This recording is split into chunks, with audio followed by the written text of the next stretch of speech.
Hello, is Kiki, and welcome. I have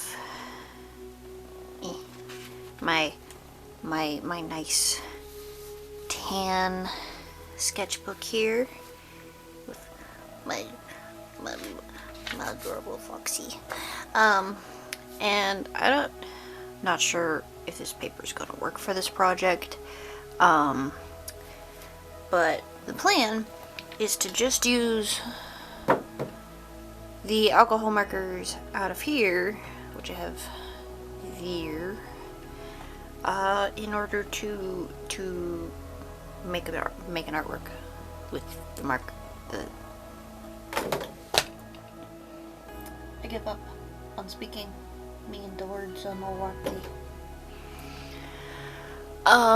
But yes, markers, book, draw, thing, tone, challenge. You get the picture, I hope. I don't know what I'm drawing yet. I don't know if it's gonna work on this paper.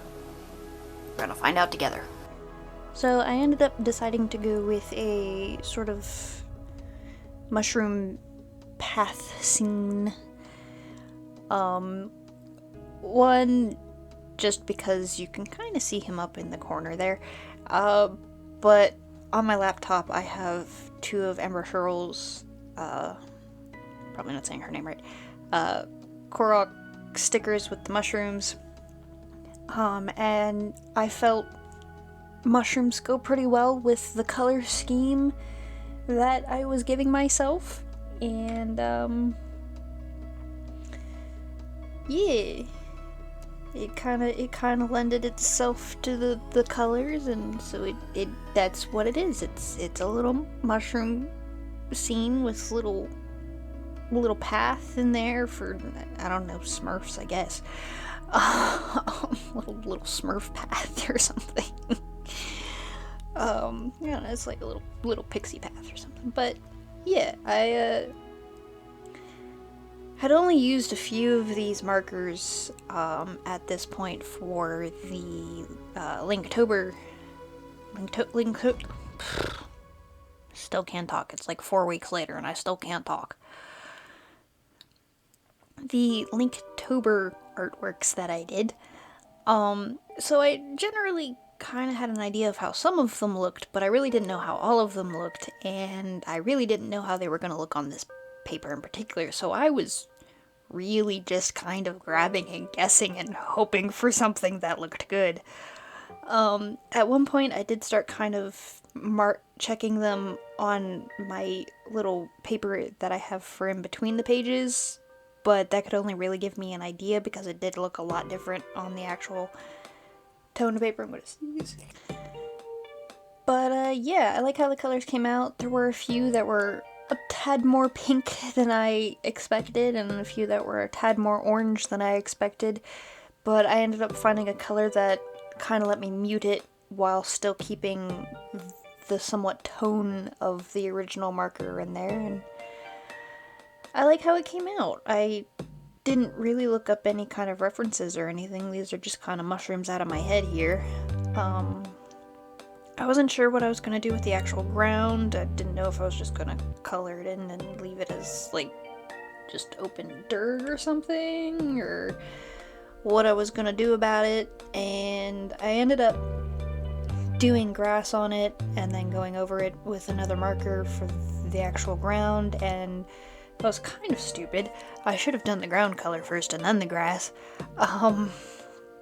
But it is what it is, and it still looks actually pretty good despite that. I mean, some of the grass did end up getting a little smeared, but I don't know, I kind of feel like it works. And it feels very sort of fairy tale story, so I like it. It's different than what I usually do, and I had thought about trying to do like a person or something like that, but I also really want to work more on doing environments and landscapes, and I generally just need to work on backgrounds. So I did want to work with something more environmental, just for the sake of that, of stepping out of a little bit of my comfort zone. I did actually draw this before the magical quest cat. I had actually finished this and then jumped right into the quest cat one, so mushrooms were a thing at that point. But yeah, I really like how it came out, and I'll let you watch the rest, and I hope you like how it comes out too.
Alright, so all done. There were a few colors that ended up being like slightly more pink or orange, so I tried to like tone them down so it stayed within like the more sepia kind of tonal register.